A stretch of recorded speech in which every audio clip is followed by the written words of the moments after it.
എല്ലാവരും നമസ്കാരം. ഞാൻ ഡോക്ടർ അബിൻ രാധാകൃഷ്ണൻ. സോ ഇങ്ങനെ ഒരു വീഡിയോ ചെയ്യണം വേണ്ടതെന്ന് ഞാൻ ഒരുപാട് ആലോചിച്ചു. പക്ഷേ എനിക്ക് തോന്നി ഇതാണ് റൈറ്റ് ടൈം. സോ അതുകൊണ്ട് ഇങ്ങനെ ഒരു വീഡിയോ ചെയ്യുന്നു. എനിക്ക് പറയാനുള്ള കാര്യങ്ങൾ ജസ്റ്റ് ചുരുക്കി പറയാം. ബിഗ് ബോസിന് മുന്നേ ഉള്ള എൻ്റെ ജീവിതം എന്ന് പറയുന്നത് ഹോസ്പിറ്റൽ, വീട്, കുറച്ച് ഫ്രണ്ട്സ്, വളരെ ചെറിയൊരു സർക്കിളായിരുന്നു. എനിക്ക് മീഡിയ ലോഗമായിട്ടോ അല്ലെങ്കിൽ മീഡിയ പേഴ്സൺസ് ആയിട്ടോ അല്ലെങ്കിൽ സോഷ്യൽ മീഡിയയിൽ ഉണ്ടെങ്കിൽ തന്നെ സോഷ്യൽ മീഡിയ ഇൻഫ്ലുവൻസേഴ്സോ അങ്ങനെ വലിയ വലിയ ആൾക്കാരായിട്ടൊന്നും കോൺടാക്ട് ഉള്ള ഒരാളെ അല്ല ഞാൻ. സോ എനിക്ക് ബിഗ് ബോസിലേക്ക് പോകാനായിട്ടൊരു ആഗ്രഹം ഉണ്ടായിരുന്നു. അതിനുവേണ്ടി ഞാൻ ഏഷ്യാനെറ്റിൽ വർക്ക് ചെയ്യുന്ന ഒരാളിനെ കോൺടാക്ട് ചെയ്തു. പുള്ളിക്കാരൻ വളരെ നല്ല വ്യക്തിയാണ്. കാരണം പുള്ളിക്കാരൻ എന്നെ ഹെൽപ്പ് ചെയ്യേണ്ട ഒരു ആവശ്യമില്ലായിരുന്നു. പക്ഷേ പുള്ളിക്കാരൻ എന്നെ ഹെൽപ്പ് ചെയ്തു. എൻ്റെ പ്രൊഫൈൽ വാങ്ങി ഈ പറഞ്ഞ ഏഷ്യാനെറ്റിൻ്റെ ഹെഡിനേക്ക് ഫോർവേഡ് ചെയ്തു. അങ്ങനെ കോൺടാക്ട് നമ്പർ തന്നു. ഞാൻ ആ ഒരു വ്യക്തിനെ ഹെഡിനെ കോൺടാക്ട് ചെയ്തു. സാർ, എൻ്റെ പേര് ഡോക്ടർ അബിൻ രാധാകൃഷ്ണൻ, ഇന്നതൊക്കെയാണ് എൻ്റെ കാര്യങ്ങൾ. അപ്പോൾ പറഞ്ഞു ഓഡിഷൻ വിളിക്കാം. സോ ഓഡിഷനിൽ നിങ്ങൾ പെർഫോമൻസ് അനുസരിച്ച് മാത്രമേ നിങ്ങൾ എന്ത് ചെയ്യത്തുള്ളൂ, സെലക്ട് ചെയ്യത്തുള്ളൂ എന്ന് പറഞ്ഞു. ശരിയെന്ന് പറഞ്ഞ് ഞാൻ വെയിറ്റ് ചെയ്തു. അങ്ങനെ ഓഡിഷന്റെ ടൈമിൽ എന്റെ പെർഫോമൻസ് അനുസരിച്ച് അവരെന്നെ സെലക്ട് ചെയ്തു. അതുവരെ എല്ലാം നല്ല രീതിയിലാണ് പൊയ്ക്കൊണ്ടിരുന്നത്. ഷോയിലേക്ക് വന്നു. സോ എന്നെ പോലെ ഒരു സാധാരണക്കാരന് ഇങ്ങനെ ഒരു പ്ലാറ്റ്ഫോം കിട്ടുമ്പോൾ എൻ്റെ മാക്സിമം എഫേർട്ട് ഞാൻ ഇടണം എന്ന് ആഗ്രഹിച്ച് ഞാൻ അതിൽ മാക്സിമം എന്നെ കൊണ്ട് പറ്റുന്ന രീതിയിൽ ഞാൻ എഫേർട്ട് ഇട്ടിട്ടുണ്ടായിരുന്നു. സോ ഈ ഒരു ഷോ എന്ന് പറയുന്നത് നമ്മുടെ മെന്റൽ സ്ട്രെങ്ത് ഭയങ്കരമായിട്ട് അളക്കും. മനസ്സിലായില്ലേ?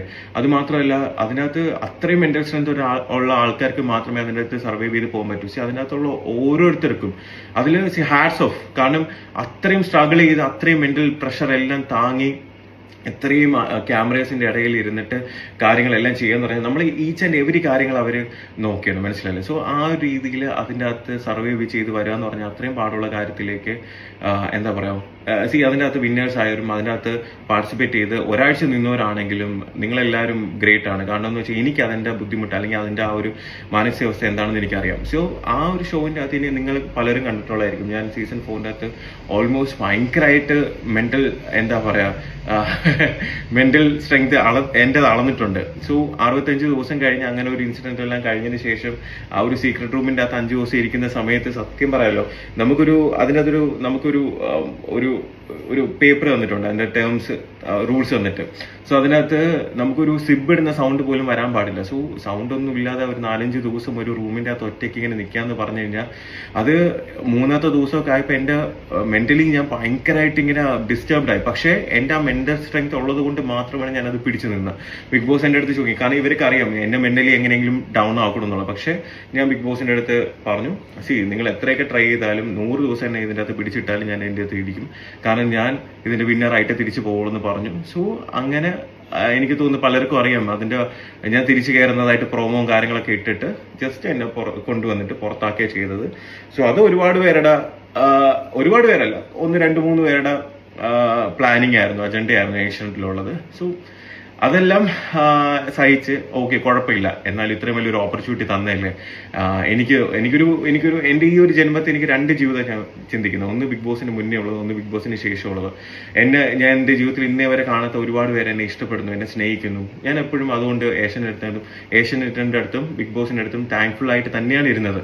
പക്ഷേ നമുക്ക് ഈ ഫിനാലെ കഴിഞ്ഞിട്ട് 1 വർഷം വരെ നമുക്ക് ഇതിന്റെ കോൺട്രാക്ട് ഉണ്ട്. ആ കോൺട്രാക്ട് പീരീഡ് എന്ന് പറഞ്ഞാൽ അവർ പറയുന്ന പല കാര്യങ്ങളും നമ്മൾ ചെയ്യേണ്ടി വരും. നമുക്ക് ഇഷ്ടമല്ലെങ്കിൽ കൂടി ചെയ്യേണ്ടി വരും. പിന്നെ ആ ഒരു കൺട്രോൾ പോലെ നമ്മൾ ഒരുപാട് കാര്യങ്ങൾ അവർ ചെയ്യിപ്പിക്കും. മനസ്സിലായില്ലേ? സോ എല്ലാവരും ഇല്ല. ഏഷ്യാനിൽ വളരെ നല്ലവരായിട്ടുള്ള ഒരുപാട് വ്യക്തികളുണ്ട്. പക്ഷെ ഞാൻ ഈ പറയുന്ന കുറച്ച് 1-2 ആൾക്കാരുടെ കാര്യങ്ങൾ മാത്രമാണ്. സോ ഇങ്ങനെയുള്ള ആൾക്കാർ സത്യം പറഞ്ഞാൽ എനിക്ക് ഇഷ്ടമല്ലെങ്കിൽ കൂടി പല കാര്യങ്ങളും ചെയ്യേണ്ടി വരുന്നുണ്ട്. അപ്പൊ അതൊക്കെ വന്നപ്പം ഞാൻ ചില കാര്യങ്ങൾ പറ്റത്തില്ല എന്ന് തന്നെ മുഖത്ത് നോക്കി പറഞ്ഞു. എനിക്ക് പറ്റത്തില്ല സാർ, ഇല്ല സാർ, സോറി സാർ എന്ന് പറയുമ്പോൾ അവർക്ക് ആ സമയം തൊട്ടേ ഓക്കെ, നമ്മൾ വളർത്തുന്ന ഒരാളിനെ നമ്മൾ പറയുന്ന കണക്ക് ചെയ്യാൻ പറ്റുന്നില്ലെങ്കിൽ നീ അങ്ങനെ വളരണ്ട എന്നുള്ളൊരു ആറ്റിറ്റ്യൂഡായി. സോ അതിനുശേഷം തൊട്ട് ഞാൻ എന്ത് ചെയ്താലും നിനക്ക് എഗൻസ്റ്റ് വക്കീൽ നോട്ടീസ് വീട്ടിൽ വിടും. പിന്നെ എന്ത് കാര്യം ഞാൻ ചെയ്യാൻ പോയാലും അതിന് എഗൻസ്റ്റ് ആയിട്ട് ചെയ്യുക. എനിക്ക് വന്ന ഫിലിം ഓഫേഴ്സ് ആണെങ്കിലും എല്ലാം പല രീതിയിൽ അവർ മുടക്കിയിട്ടുണ്ട്. ഇനി ഞാൻ എന്ത് ചെയ്താലും, ഞാൻ എന്തൊക്കെ ഈവൻ ഒരു ഇനോഗ്രേഷൻസ് പോലും പലതും പല ആൾക്കാരെ കൊണ്ട് വിളിപ്പിച്ചിട്ട് അവിടെ പ്രശ്നം ഉണ്ടാക്കുമെന്ന് പറഞ്ഞിട്ടുണ്ട്.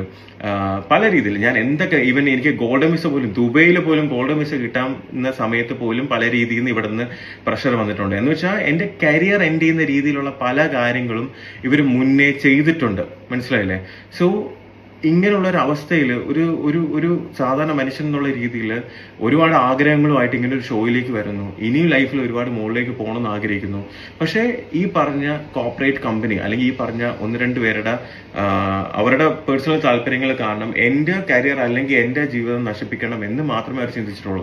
എന്നെ പല പ്രാവശ്യം വിളിച്ചിട്ട് പറയും, ഒരു റോബിൻ ഉണ്ടാക്കാൻ അറിയാമെങ്കിൽ 100 റോബിൻ ഉണ്ടാക്കാനും അറിയാം, അത് ഇല്ലാണ്ടാക്കാനും അറിയാം. ഇത് പല പ്രാവശ്യം പറയുന്നത്. ഒരു പ്രാവശ്യം ഇത് കേൾക്കുമ്പോൾ പൊടി ഉണ്ടായിരുന്നു, പൊടി വണ്ടിയിലുണ്ടായിരുന്നപ്പോഴേ വിളിക്കുന്നത്, പൊടി കഴിക്കുന്നത് എന്താ റോബിൻ ചേട്ടാ ഇത് സിനിമയിലൊക്കെ സാധനം ഇങ്ങനെ കേട്ടിട്ടുള്ളൂ എന്ന് പറയുന്നുണ്ട്. സോ അങ്ങനെയുള്ള കുറേ കാര്യങ്ങളും പ്രഷറും എനിക്ക് വരുന്ന എന്തൊക്കെ കാര്യങ്ങളുണ്ട് അതിനൊക്കെ തടസ്സം വരുത്തുക.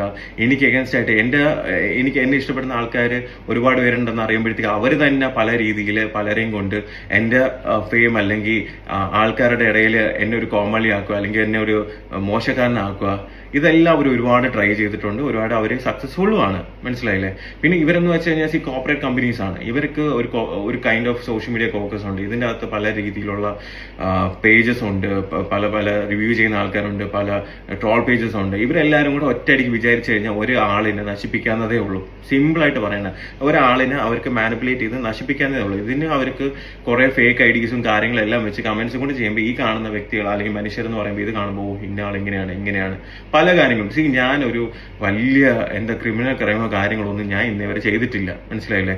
ഞാൻ ജസ്റ്റ് എൻ്റെ ആഗ്രഹങ്ങൾ ഇനിയും ഉയരങ്ങളിലേക്ക് പോകണം എന്ന് ആഗ്രഹിച്ച് ഓരോ കാര്യങ്ങൾ ചെയ്യാൻ ശ്രമിക്കുമ്പോൾ ഇങ്ങനെയുള്ള ആൾക്കാരുടെ എന്താ പറയാ ഭയങ്കര വലിയ ഗ്രഡ്ജ് കാരണം എൻ്റെ കരിയറും എൻ്റെ കാര്യങ്ങളും നശിപ്പിക്കാൻ തന്നെയാണ് ഇവർ ശ്രമിച്ചുകൊണ്ടിരിക്കുന്നത്. പിന്നെ പലരും ചോദിച്ചിട്ടുണ്ട് എന്തുകൊണ്ട് ബിഗ് ബോസ് സീസൺ 5 പോയത്, അത് പോവേണ്ടായിരുന്നല്ലോ എന്ന് ചോദിച്ചിട്ടുണ്ട്. അപ്പം ഈ ജൂലൈ 4, 2022 കഴിഞ്ഞിട്ട് ഒരു വർഷത്തേക്ക് ഇതിന്റെ കോൺട്രാക്ട് ഉണ്ട്. സോ ഇവരെന്നെ ആദ്യം കോൺടാക്ട് ചെയ്ത സമയത്ത് എനിക്ക് പറ്റത്തില്ല എന്നാണ് പറഞ്ഞത്. എനിക്ക് നടുവേനയാണ്, ഓരോരോ സില്ലി റീസൺസ് പറഞ്ഞ് ഇത് അവോയ്ഡ് ചെയ്തതാ. അപ്പോഴാണ് ഈ കോൺട്രാക്ട് ഉള്ളത് കൊണ്ട് അവർ പറയുന്നത് ഞാൻ ചെയ്തേ പറ്റും. 2-3 പ്രാവശ്യം എൻ്റെ അടുത്ത് കൺവിൻസ് ചെയ്യാൻ നോക്കി, പറ്റാത്തതുകൊണ്ട് റോമിന് കോൺട്രാക്ട് ഉണ്ട്, സോ ഇതും കൂടെ വന്ന് പോയേ പറ്റുള്ളൂ എന്ന് പറഞ്ഞു. പക്ഷെ ഇത് കോൺട്രാക്ട് ഉണ്ടല്ലോ, ഈ പീരീഡ് ഒന്ന് കഴിയട്ടെ, എന്തെങ്കിലും ആവട്ടെ എന്ന് വിചാരിച്ചിട്ട് എന്ത് ചെയ്ത് ശരിയെന്ന് പറഞ്ഞിട്ട് പോയ സമയത്ത് അവിടെ ചെല്ലുമ്പോഴാണ് അറിയുന്നത്. കാരണം അതിൻ്റെ അകത്ത് എന്നെ ഇഷ്ടപ്പെടുന്ന ആൾക്കാരും ഉണ്ട്. അവരെൻ്റെ അടുത്ത് പറഞ്ഞു, അതിൻ്റെ ക്രൂവിൽ തന്നെ അവരെൻ്റെ അടുത്ത് പറഞ്ഞു, റോബിനെ ഡീഗ്രേഡ് ചെയ്യാനുള്ള പ്ലാൻസ് ആണ് ഇവർ ചെയ്യുന്നത്. കാരണം റോബിൻ്റെ ആ ജനപിന്തുണ കുറയ്ക്കണം, ഓക്കെ, ഉള്ളതും കൂടെ ഇല്ലാണ്ടാക്കണം എന്നുള്ളത് പറഞ്ഞപ്പോൾ ഞാൻ ആലോചിച്ചു, ദൈവമേ ഇത് സത്യം തന്നെയാണോ എന്ന് എനിക്കൊരു ഡൗട്ട് ഉണ്ടായിരുന്നു. മനസ്സിലായില്ലേ? കാരണം അവർക്ക് എന്ത് കാണിക്കണം, ഞാൻ അന്നും പറയുന്നത് എഡിറ്റഡ് എന്നാണ്, സ്ക്രിപ്റ്റഡ് എന്നല്ല. എഡിറ്റഡ് എന്ന് വെച്ചാൽ എഡിറ്റഡ് ചെയ്യുന്നത് കാണുമ്പോഴത്തേക്ക് ഒരാളിൽ 10ൽ 9 നല്ല കാര്യങ്ങളും ഉണ്ട്, അതിൽ ഒരു മോശകാര്യമാണെങ്കിൽ ആ ഒരു മോശകാര്യം മാത്രം കാണിച്ചു കഴിഞ്ഞാൽ ആ ഒരു വ്യക്തിനെ ആ രീതിയിലായിരിക്കും സമൂഹം ജഡ്ജ് ചെയ്യുന്നത്. മനസ്സിലായില്ല? സോ അത് അവരുടെ റേറ്റിങ്ങിനും അതിനനുസരിച്ചൊക്കെ അവർ മാറ്റിക്കൊണ്ടേയിരിക്കും. സോ അവിടെ ചെന്നപ്പോഴത്തേക്ക് എനിക്ക് മനസ്സിലായി ഇത്രയും നാൾ ഞാൻ അനുഭവിച്ചിരുന്ന എൻ്റെ ഫ്രസ്ട്രേഷൻ, എൻ്റെ കാര്യങ്ങൾ പല രീതിയിൽ. ഇപ്പൊ അഖിൽമാരാറിന് പറഞ്ഞല്ലോ, അഖിൽമാരാറിനെ പുറത്താക്കാൻ വേണ്ടിയായിരുന്നു പ്ലാൻ ചെയ്യുന്ന, പല രീതിയിൽ അവർ ട്രൈ ചെയ്യുന്നു. അതിലൊരു രീതിയിൽ എൻ്റെ അടുത്തും പറഞ്ഞു. കാരണം ഞാനും അഖിൽമാരാറിനും തമ്മിൽ പ്രശ്നമുണ്ടെന്ന് വിചാരിച്ചിട്ട് അകത്ത് പോയി ഇയാൾ എങ്ങനെയെങ്കിലും ഔട്ടാക്കണമെന്നുള്ള രീതിയിൽ തന്നെയാണ് എൻ്റെ അടുത്ത് പറഞ്ഞത്. പക്ഷേ ഞാൻ അവിടെ പോയി അങ്ങനെയൊന്നും ചെയ്തില്ല. ഞാൻ വളരെ നല്ല രീതിയിലാണ് ആദ്യം സംസാരിച്ചത്. പിന്നെ അത് കഴിഞ്ഞതിന് ശേഷം ഒരു സിറ്റുവേഷൻ എനിക്ക് എൻ്റെ സീസണിൽ നടന്ന പോലത്തെ ഒരു സിറ്റുവേഷൻ വന്നപ്പോൾ ഞാൻ അവരുടെ അടുത്തല്ല, ഞാൻ ബിഗ് ബോസിനെയാണ് ചോദ്യം ചെയ്തത്. ബിഗ് ബോസിനെ ഏഷ്യനെറ്റിന്റെ അടുത്ത് ഞാൻ ചോദ്യം ചെയ്തു, ഇതേപോലെ എന്താണ് നിങ്ങൾക്ക് 2 സ്റ്റാൻഡ്, എന്തുകൊണ്ടാണ് എൻ്റെ അടുത്ത് ഇങ്ങനെ കാണിക്കുന്നത്, അവരുടെ അടുത്ത് ഇങ്ങനെ അവർക്ക് ഇതൊരു പ്രശ്നമില്ലെന്നുള്ള രീതിയിൽ ഞാൻ ചോദ്യം ചെയ്തു. ഇവിടെ അവർ കാണിക്കുന്ന ഓരോ അനീതിയും ഞാൻ അവിടെ വെച്ച്, എന്ന് വെച്ചാൽ ഈ പറഞ്ഞ കണക്ക് കോൺട്രാക്ട് കഴിഞ്ഞിട്ട് ഏതെങ്കിലും ഒരു സ്ഥലത്ത് ഇരുന്നിട്ട് ഒരു വീഡിയോ ചെയ്യല്ല ഞാൻ അവരുടെ സ്ഥലത്ത് കോൺട്രാക്റ്റിൽ ഇരിക്കുമ്പോൾ മുംബൈ ചെന്ന് ബിഗ് ബോസിന്റെ അകത്ത് കയറി ബിഗ് ബോസിലുള്ളവരെയും ഏഷ്യനെറ്റിനെയും ഞാൻ ചോദ്യം ചെയ്തു. ആ ചോദ്യം ചെയ്തപ്പോൾ അവർക്കത് നന്നായി കൊണ്ടു. മനസ്സിലായില്ലേ? അപ്പൊ എന്നെ പുറത്ത് അങ്ങനെ ആക്കാതെ വേറെ വഴിയില്ല. അവരെന്നെ കൺഫെഷൻ റൂമിൽ കൊണ്ടുവരുമ്പോഴും എൻ്റെ അടുത്ത് ബിഗ് ബോസ് ചോദിച്ചത്, റോബിൻ വന്നപ്പോഴത്തേക്ക് ഒരുപാട് പേർക്ക്, റോബിനെ ഇഷ്ടപ്പെടുന്ന ഒരുപാട് പേർക്ക് സന്തോഷമായി, ഒരുപാട് പേര് ഹാപ്പി ആയിരുന്നു, ഇത് കാണുമ്പോൾ വിഷമം വരത്തില്ലേ എന്ന് ചോദിച്ചപ്പോൾ സോറി ബിഗ് ബോസ് എന്ന് പറഞ്ഞത്, അവരാ പറഞ്ഞ കാര്യങ്ങളെല്ലാം കട്ട് ചെയ്തിട്ട് സോറി ബിഗ് ബോസ് പറയുന്നത് മാത്രം എടുത്തിട്ടു. എന്ന് വെച്ചാൽ അവിടെ നടന്ന കാര്യങ്ങളിൽ 85% കാര്യങ്ങളും പുറത്തുള്ളവർ കണ്ടിട്ടില്ല. ആ പുറത്തുള്ളവർ കണ്ടു കഴിഞ്ഞാൽ എൻ്റെ ഭാഗത്ത് ന്യായമുണ്ട് അല്ലെങ്കിൽ ഞാൻ പറഞ്ഞതിൽ കാര്യമുണ്ടെന്ന് അന്നേ മനസ്സിലാക്കും. ഞാൻ അന്ന് ബിഗ് ബോസിന്റെ അടുത്ത് മുംബൈയിലുള്ള സെറ്റിന്റെ അകത്ത് വെച്ച് ഞാൻ പറഞ്ഞതാണ്, ഇതെല്ലാം ഞാൻ പുറത്ത് പോയി മീഡിയയുടെ അടുത്ത് പറഞ്ഞിരിക്കും, നിങ്ങൾക്ക് എന്നെ അറിയത്തില്ല എന്ന് പറഞ്ഞിട്ടാണ് ഞാൻ ചങ്കുറ്റത്തോടെ ഞാൻ അവിടെ നിന്ന് പുറത്തിറങ്ങിയിട്ട് മീഡിയ വന്ന സമയത്ത് ഞാൻ മീഡിയയുടെ അടുത്ത് പറഞ്ഞു. മനസ്സിലായില്ലേ? ഇതിനകത്ത് ഒരുപാട് ഉടായ്പകൾ നടക്കുന്നുണ്ട്. മനസ്സിലാവുന്നുണ്ടോ? ആൾക്കാരുടെ ഇമോഷൻസ് വെച്ചിട്ടാണ് ഇത് കളിക്കുന്നത്. സത്യം തന്നെയാണ്. ഞാനത് എന്റെ കരിയർ അല്ലെങ്കിൽ ഇങ്ങനെ ഒരു കോർപ്പറേറ്റ് കമ്പനിക്ക് അഗൻസ്റ്റ് പറയുമ്പോഴത്തേക്ക് എന്റെ കരിയറോ കാര്യങ്ങളൊന്നും ഞാൻ നോക്കിയില്ല. ഞാൻ അന്ന് പറഞ്ഞപ്പോ എല്ലാരും എന്നെ ക്രൂശിച്ചു, എന്നെ ഇൻസൾട്ട് ചെയ്തു, എന്നെ ഹറാസ് ചെയ്തു, എന്നെ ട്രോൾ ചെയ്തു. ഒരു വർഷമായിട്ട് 1 വർഷം കഴിഞ്ഞപ്പോൾ ഇപ്പം അഖിൽ മാരാർ എന്ന് പറഞ്ഞൊരു വ്യക്തി വന്ന് പറഞ്ഞപ്പോൾ നിങ്ങൾക്ക് എല്ലാവർക്കും ഓക്കെ. ഞാനെന്ന് പറഞ്ഞപ്പോഴത്തേക്ക് എല്ലാവർക്കും ഓക്കെ, ഞാനല്ലേ പറയുന്നത് അല്ലേ? ഞാൻ പറയുമ്പോഴത്തേക്ക് അത് തെറ്റ്, നന്ദിയില്ലാത്ത ഇതാണെന്ന് പറഞ്ഞു അല്ലേ? നന്ദി ഉണ്ട്, പക്ഷെ ഞാൻ ആക്കിയതും എന്നെ ഇത്ര ഫെയിം തന്ന ബിഗ് ബോസ് തന്നെയാണ്. പക്ഷെ ഇതേപോലത്തെ നാറിത്തരം കാണിക്കുമ്പോഴേ ചൂണ്ടിക്കാണിക്കാന്നുള്ള എന്റെ റെസ്പോൺസിബിലിറ്റി കൂടെ തന്നെയാണ്. അന്ന് ഞാൻ പറഞ്ഞിരുന്ന കാര്യം ചെയ്തിരുന്നെങ്കിൽ ഇന്ന് പകൽമാരാണ് വന്ന് സിബിയുടെ കാര്യം പറയേണ്ട ആവശ്യം വരത്തില്ലായിരുന്നു. ആണോ? എനിക്ക് അവരുടെ കാര്യം, പുള്ളിയനും പറഞ്ഞ കാര്യങ്ങളൊന്നും എനിക്ക് വ്യക്തിപരമായിട്ട് അറിയത്തില്ല. എനിക്ക് എന്റെ കാര്യങ്ങൾ മാത്രമേ അറിയത്തുള്ളൂ. എന്റെ ലൈഫിൽ നടന്ന കാര്യങ്ങളും എനിക്ക് ഉണ്ടായ അനുഭവങ്ങളും മാത്രമേ എനിക്ക് പറയാൻ പറ്റത്തുള്ളൂ. മനസ്സിലായില്ലേ? ബിഗ് ബോസ് എന്ന് പറയുന്ന പല സ്ഥലത്തും, പല ലാംഗ്വേജസിലും, വേൾഡിലും പല സ്ഥലത്തും എല്ലാം നടക്കുന്ന ഒരു സംഭവമാണ്. അവിടേക്ക് ഇങ്ങനെ ഉണ്ടോയെന്നും എനിക്കറിയത്തില്ല. കാരണം അറിയാവുന്ന കാര്യം എനിക്ക് പറയാൻ പറ്റത്തുള്ളൂ. പക്ഷേ ഇന്നലെ ഈ ഒരു സംഭവം അഖിൽമാരെ റിട്ടേണിന് ശേഷം ഒരുപാട് പേര് പറയുന്നുണ്ടായിരുന്നു ഇതേപോലെ എന്താ പറയാ, ഞാൻ പറഞ്ഞ ശരിയായിരുന്നു, ഞാൻ ശരിയായിരുന്നു എന്ന് പറഞ്ഞു ഒരുപാട് പേര് മെൻഷൻസ് ഇടുന്ന സപ്പോർട്ട് ചെയ്യുന്ന കണ്ടപ്പോൾ സത്യം വളരെ സന്തോഷം തോന്നി. പക്ഷെ നിങ്ങളൊന്ന് ആലോചിച്ച് നോക്കിയേ, എന്തിന്റെ പേരിലാണ് ഞാൻ ഇത്രയും ക്രൂശിക്കപ്പെട്ടത്?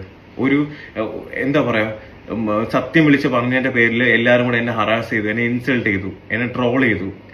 എന്നെ ട്രോൾ ചെയ്ത പല ആൾക്കാരും ഇന്നലെ എനിക്ക് പേഴ്സണൽ മെസ്സേജ് ചെയ്തു, ചേട്ടാ ഞങ്ങൾ അറിയാതെ പറ്റിപ്പോയതാണ്, സോറി, വേറെ ഒന്നും വിചാരിക്കില്ല, ഞാൻ ഒരുപാട് വീഡിയോസ് നിങ്ങൾക്ക് എതിരെ ചെയ്തിട്ടുണ്ട്, പക്ഷെ ഇങ്ങനെയുള്ള കാര്യം ഞങ്ങളൊക്കെ അന്ന് അറിയത്തില്ലായിരുന്നു എന്ന് പറഞ്ഞു അല്ലേ?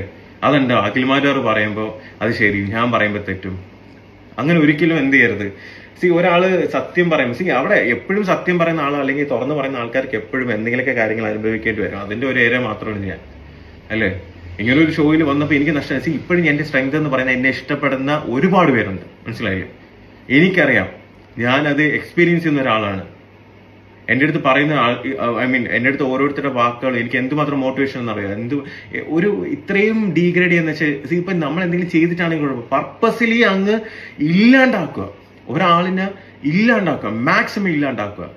അതിന് പലരെയും കൊണ്ടുവന്ന് ഇന്റർവ്യൂ ചെയ്യിപ്പിക്കുക. ഇപ്പൊ ആ ഇന്റർവ്യൂ ചെയ്ത പലർക്കും ഇപ്പൊ ഒന്നും പറയാനില്ല. കാരണം അവർക്ക് വേണ്ടപ്പെട്ടവർക്ക് ഓരോന്ന് കിട്ടുമ്പോഴത്തേക്ക് ഇപ്പൊ അവർക്കൊന്നും പറയാനില്ല. മനസ്സിലായില്ലേ? ഇനി ഈ പറഞ്ഞ ആൾക്കാർ തന്നെ മാറ്റി പറയോ ഇല്ലെന്നൊന്നും എനിക്കറിയില്ല. പക്ഷെ എന്റെ നിലപാട് എന്നും ഒന്ന് തന്നെ ആയിരിക്കും. അതില് ആ നിലപാട് മാറണമെന്നുണ്ടെങ്കിൽ ഞാൻ മരിക്കണം. എന്റെ നിലപാടിൽ ഞാൻ എന്നും അടിയുറച്ച് തന്നെ നിൽക്കും. മനസ്സിലായില്ലേ? ഞാൻ വലിയ പെർഫെക്റ്റ് ആയിട്ടുള്ള ഒരു മനുഷ്യനൊന്നും അല്ല. ഒരുപാട് പോസിറ്റീവ്, ഒരുപാട് നെഗറ്റീവ് ഉള്ള ഒരു സാധാരണക്കാരനാണ്. പക്ഷെ അനീതിയും തെറ്റും കണ്ട ചൂണ്ടിക്കാണിക്കാനുള്ള മനസ്സുണ്ട്. ഇത്രയും നാൾ ഇതൊന്നും ഞാൻ വിളിച്ച് പറയാതിരുന്ന എന്തുകൊണ്ടാന്ന് വെച്ച് കഴിഞ്ഞാൽ, ഞാൻ എന്ത് പറഞ്ഞാലും എന്താ, എന്ത് പറഞ്ഞാലും നിങ്ങൾക്ക് എന്നെ ഡീഗ്രേഡ് ചെയ്യുക, എന്ത് പറഞ്ഞാലും എന്നെ ഹറാസ് ചെയ്യുക, എന്ത് പറഞ്ഞാലും എന്നെ ഇൻസൾട്ട് ചെയ്യുക, ട്രോൾ ചെയ്യുക. നിങ്ങളൊന്ന് ആലോചിച്ച് നോക്കട്ടെ, നിങ്ങളെ വീട്ടിലുള്ള ഒരു മനുഷ്യൻ, ഒരു നിങ്ങളൊക്കെ ഒരു സഹോദരനോ അല്ലെങ്കിൽ നിങ്ങളെ വീട്ടിലുള്ള ഒരു അംഗോട് ഞാനെങ്കിൽ, എനിക്കാണെങ്കിൽ ഒരു അവസ്ഥ വരുന്നെങ്കിൽ നിങ്ങൾ എന്റെ അടുത്ത് ഇങ്ങനെ പറയുമോ? നിങ്ങൾ അതിനുവേണ്ടി എന്റെ കൂടെ നിന്ന് സപ്പോർട്ട് ചെയ്യത്തില്ലേ? അന്ന് ഞാൻ പറഞ്ഞപ്പോൾ എല്ലാവരും എന്നെ പുച്ഛിച്ച് എന്നെ ഇല്ലാണ്ടാക്കി. ഇപ്പൊ അഖിൽമാരാർ പറയുന്നു, അഖിൽമാരാർ മറ്റുള്ളവർക്ക് വേണ്ടി സംസാരിക്കുന്നത്. എനിക്ക് വേണ്ടി സംസാരിക്കാൻ ഞാനേ ഉള്ളൂ. എനിക്ക് മറ്റുള്ളവരുടെ കാര്യം അറിയത്തില്ല. എന്റെ അടുത്ത് ആരും പറഞ്ഞിട്ടില്ല. എനിക്ക് എന്റെ കാര്യങ്ങളല്ലേ എനിക്ക് അറിയത്തുള്ളൂ. ഒരുപാട് സഫർ ചെയ്തിട്ടുണ്ട്. മനസ്സിലായില്ലേ? പിന്നെന്താ, എന്നാണെങ്കിലും സത്യങ്ങളൊക്കെ പുറത്തു വരും. മനസ്സിലായില്ലേ? എത്ര പേരെ എനിക്ക് അഗൻസ്റ്റ് എന്തെല്ലാം വന്ന് വീഡിയോസ്, ഇന്റർവ്യൂസ് നെഗറ്റീവ് ആക്കാൻ വേണ്ടി എന്തെല്ലാം ചെയ്ത്, എന്തെല്ലാം കാര്യങ്ങൾ മാനിപ്പുലേറ്റ് ചെയ്ത്. ഒരു മനുഷ്യന്റെ ഫ്രസ്ട്രേഷൻ വന്ന് അയാളെ പ്രൊവോക്ക് ചെയ്ത് അയാളെ വായിന്ന് എന്തെങ്കിലും വന്ന് അത് മാനിപ്പുലേറ്റ് ചെയ്ത് ഒരുപാട് ചാനൽസും കുറച്ച് എന്താ പറയാ കമന്റ് ചെയ്യാനുള്ള ഫേക്ക് ഐഡിയസും ഉണ്ടെങ്കിൽ ഏതൊരു മനുഷ്യനെ നശിപ്പിക്കാം. മനസ്സിലായില്ലേ? അതിനുള്ള ഒരു ലോ സിസ്റ്റം ഇവിടെ ഇല്ല പണ്ടാറടങ്ങാൻ ഇന്ത്യയിൽ. അത് എപ്പോഴെങ്കിലും ഈ ഒരു സോഷ്യൽ മീഡിയയിൽ ഇങ്ങനെയുള്ള കാര്യങ്ങൾ കൺട്രോൾ ചെയ്യാനുള്ള ഒരു സാധനം കൊണ്ടുവരണം. മനസ്സിലായില്ലേ? ഇതല്ല ഞാൻ പറയുന്നത്. ഇത്രയും നാളെ ഞാൻ അനുഭവിച്ചിട്ട് നിങ്ങളൊന്ന് ആലോചിച്ച് നോക്കി. ഇപ്പൊ ഇന്നലെ എല്ലാം പറയും എനിക്ക് നീതി കിട്ടി, ഓക്കെ, ഞാൻ പറഞ്ഞ സത്യമാണെന്ന് പലരും തെളിഞ്ഞു. നിങ്ങൾ എന്റെ അവസ്ഥ ഒന്ന് ആലോചിച്ച് നോക്കിയേ. ഇത്രയും നാളെ ഞാൻ അനുഭവിച്ചത് അല്ലേ?